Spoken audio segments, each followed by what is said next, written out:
Bismillah ar-Rahman ar-Rahim. I begin in the name of the God whose mercy is profound, whose kindness is forever. Brothers and sisters, from this session onward, we are making an attempt to understand the language of the Quran so as to be able to understand the Quran directly. There is no doubt about the fact that it is a very important task, and therefore it demands an equally devoted attention and continuous effort on the part of all those who wish to understand the Quran directly.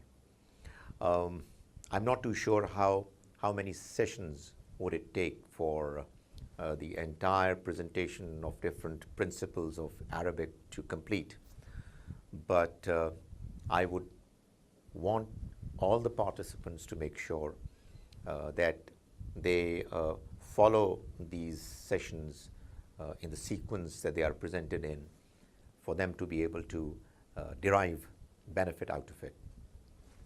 The very first session is going to be meant for those brothers and sisters who have no idea whatsoever of neither Arabic nor other languages which have alphabets similar to Arabic alphabets, like Urdu, like Persian, etc. So all those people who already know these languages and therefore do not need to know the alphabets need to be introduced to them, they can skip this session and then you can start from the second session. For those who know only English and not Arabic or similar languages, this session is going to be fully devoted to the task of introducing the alphabets and the manner they are employed for constructing, making words. Obviously, it has got to do with identifying the symbols along with the sounds that are associated with them. When we try to understand and read a language in the background of the language that we already know, then we devise certain principles to come as close as possible to be able to read and then understand the language properly. So I will make an attempt to divide my first presentation into three parts. The first part is where I am going to introduce you to the alphabets of Arabic. So here we begin by mentioning Alif. This is Alif, A-L-I-F. That is how it is pronounced. The next one is Ba. That's the symbol, that's the way it's written. And let's put it in English as B-double-A. Although there are two ways of doing it. One more academically popular way of writing it is to put a bar above A to make it appear as double A.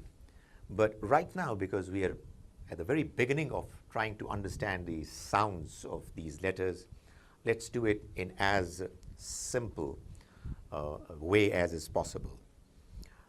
Then we have Ta, which is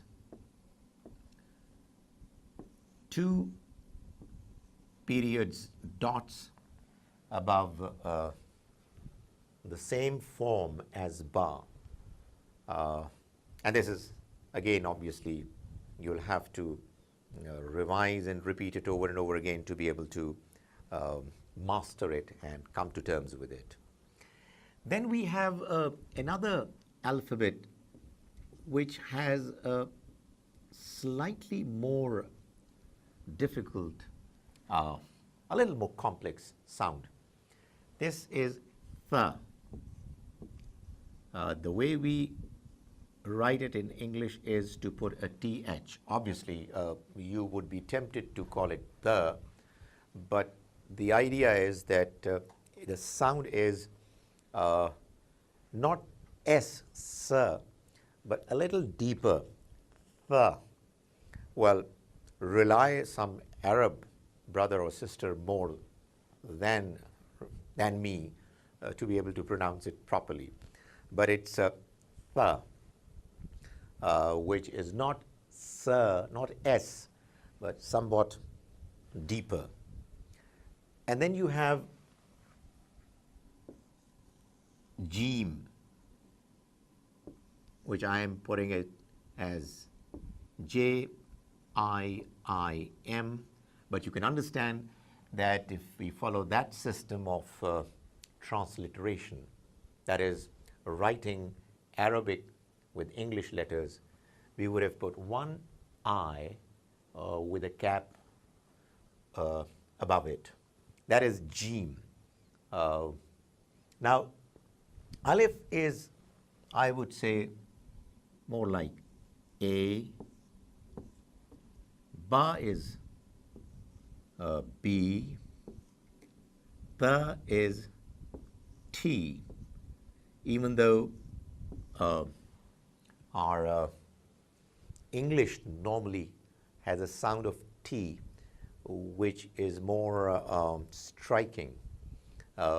You soften it and it is the, not ta. Probably you have French and other languages where this sound is softer, the.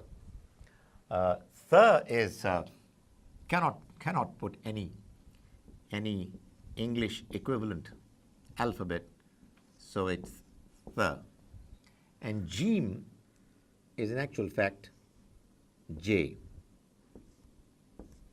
So these are the alphabets that we are doing. What I'm doing is that the name of the alphabet, the way it's spoken in Arabic, and then the English equivalent letters or alphabets in parentheses. After Jeem, we have Ha. Now, this is not simply Ha.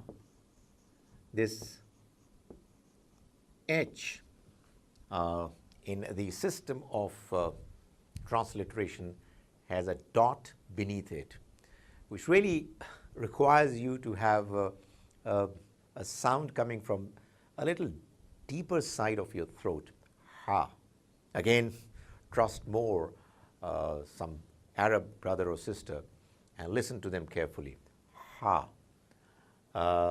This is actually written as H, as I said, with a dot underneath it. You might ask, why a dot? Why not simply H? Well, the reason is that there is another letter that's going to come later, which has H as the equivalent symbol, equivalent alphabet. So to distinguish between that H and this one, we have a dot placed there. Then we move on to this H, which is the first letter of my name, Khalid, as well. H. Now, you would be tempted in English to read it as K. That's why many English-speaking friends, they call me Khalid. But it's H. You know, it's a deep sound coming from, again, inside, some place inside the throat, and it's H. You know, I've lived some part of my life in Wales. There, this sound of H comes pretty naturally. Machanlecht and Chlanachli, etc. So this is H. Then you have Dal. And Kha, again in English, you have KH, Kha. Then you have the, which is called dal, and this is simply the. But the D here is again like T of the, is basically not quite as sharp in the English D. So when you say David, it's a sharp D. But when we pronounce the same name in Arabic, it's Daoud. It's not Daoud, it's Daoud. So that is dal, and then we have zal.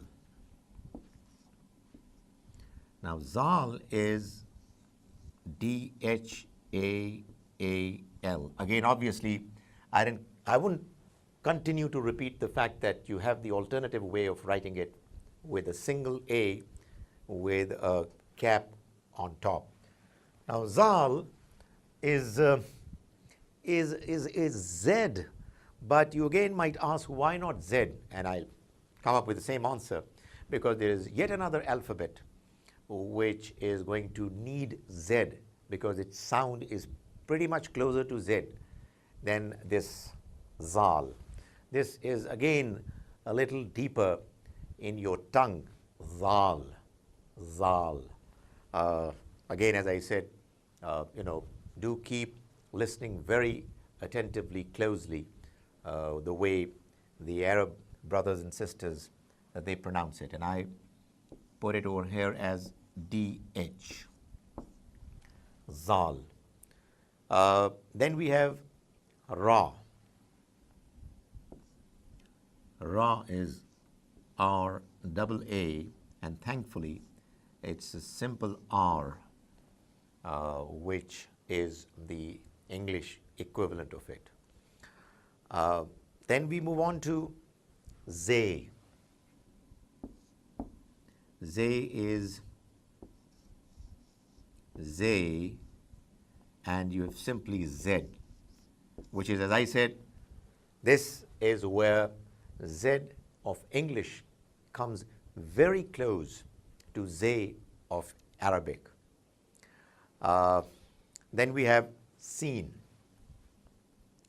Seen is seen, or alternatively, instead of double I, you can have one I and a cap, and it's actually S, which obviously makes the task much simpler, easier, because you don't have to have anything in addition.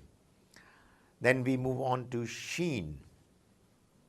Sheen is this, with 3 dots, and if you want to mention the name of it, it's Sheen, and the alternative we've already talked about, one I and a cap, and if you write a word with a sheen in it, then it's going to be SH, which is again simpler than many other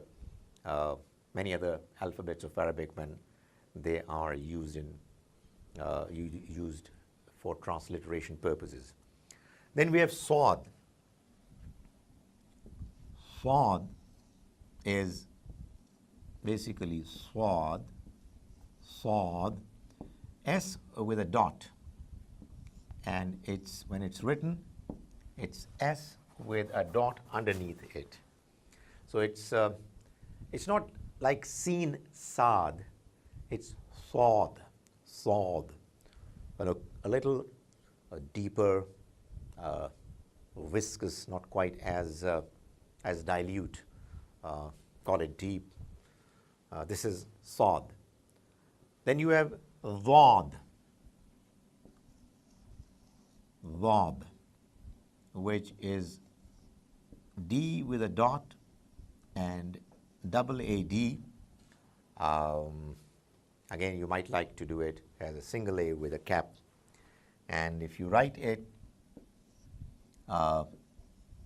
in a word, use it, then it's just D dot, Dhad.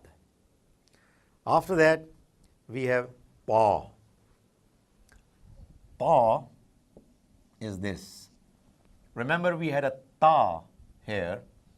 This is almost the same, but not exactly, because here we have a dot underneath T, and which really means that you're not going to say just ta, you say ta.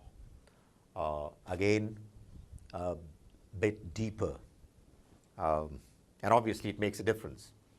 You do not bring out the sound the way it is, and you might actually change the very word. It's going to be a completely different word, and obviously the meanings are going to change. And well, that's how we struggle while speaking in English as well. So every new language has its own set of expectations. So let's not be too disappointed.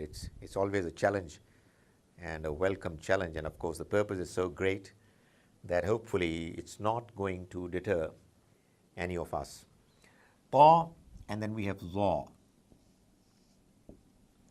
Now za, if you would notice, again z, but this is again deeper, and we would say it's za with a double a dot. Now ta is T with a dot, and za is a Z with a dot. Okay, we move on and we come to Ain. Now Ain is a very interesting alphabet letter, wherein you call it Ain, but it doesn't actually give you the right sound of it. Ain, I'm sure you must have noticed it when the Quran is recited. It comes from deep inside the throat, a very special sound, Ain, Ain. We people belonging to the subcontinent quite often struggle to bring it out from the right place. But let's keep trying it, Ain. When you write it, well, how do you write it? Now, let's say you are using it for A, and I'll talk about it later, that A is, like in English, it's a vowel. We have a different way of treating vowels in Arabic. But you put a symbol like this before A, and it would it would sound like Ain, more of it later, but that's what Ain is. So now we are left with how much? You're left with Ghain, right? Now Ghain is this. Completely new figures for many of you, but then obviously you've got to gradually try to get familiarized with it. Ghain. Obviously you would be tempted to read it as Gain, Ghana. But no, it's not Ghana, it's not Gain, it's Ghain.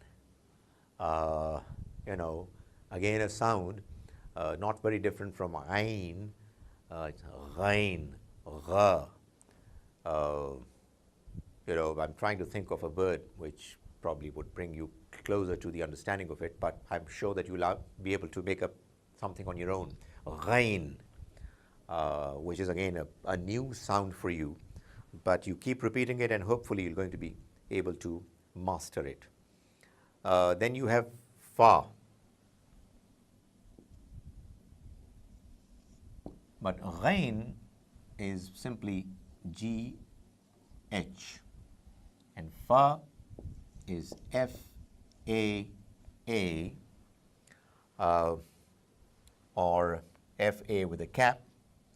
And thankfully, when it comes to an equivalent in English, it's a simple F. That is Fa. The name is Fa, but when you use it, it's just F. Then we have Qaf. Now, Qaf is another very special Arabic letter, Qaf, Q-A-A-F, and it's Q normally when used in transliterating. Qaf is not K, and maybe I'm wrong, but Q and K, they sound very similar in English, but in Arabic there is a very unique sound coming for Qaf, like in the case of Ain, coming somewhere from deep inside your throat. You've got to listen to it carefully and practice it and listen to it from some Arab brother or sister. Qaf. It's Qaf. It's not Ka. It's not like K. Or it's not like Kitab.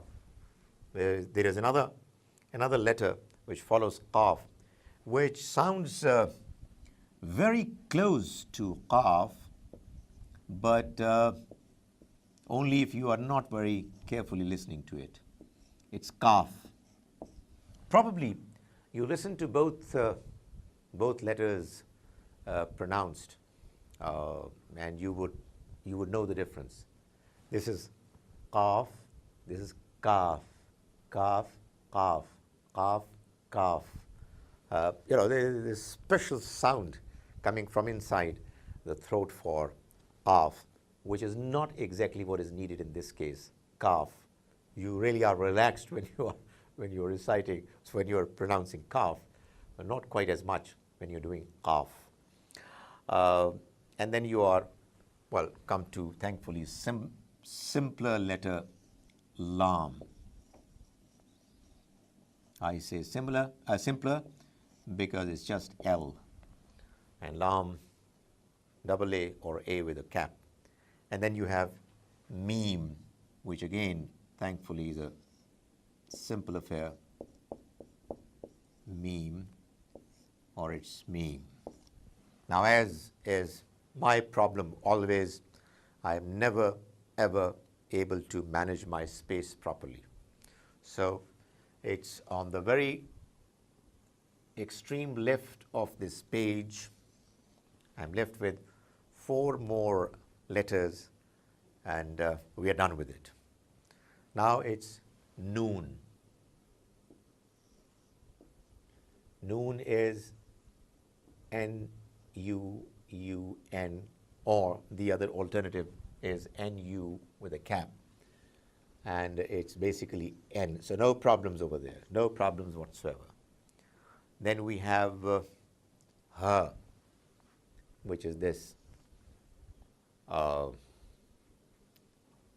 O, which is slightly oval-like, and it's Ha.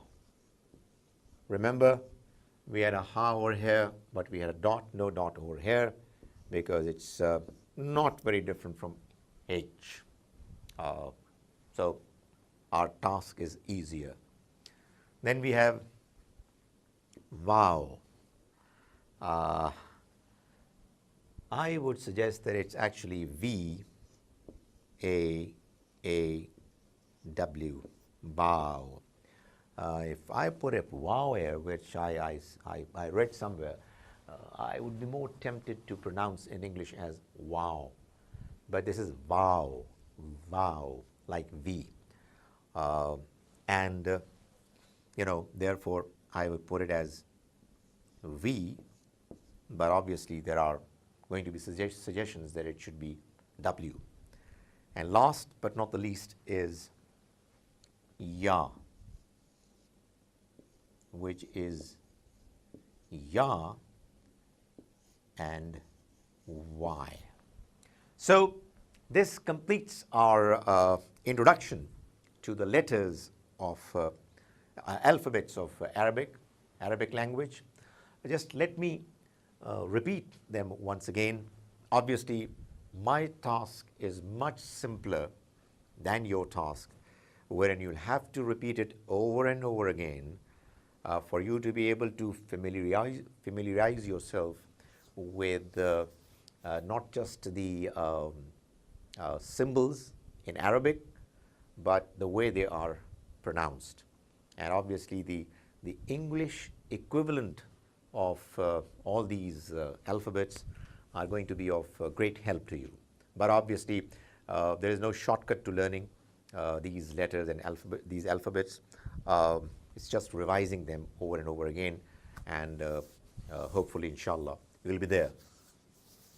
Alif, and the sound is A, A. Ba, B.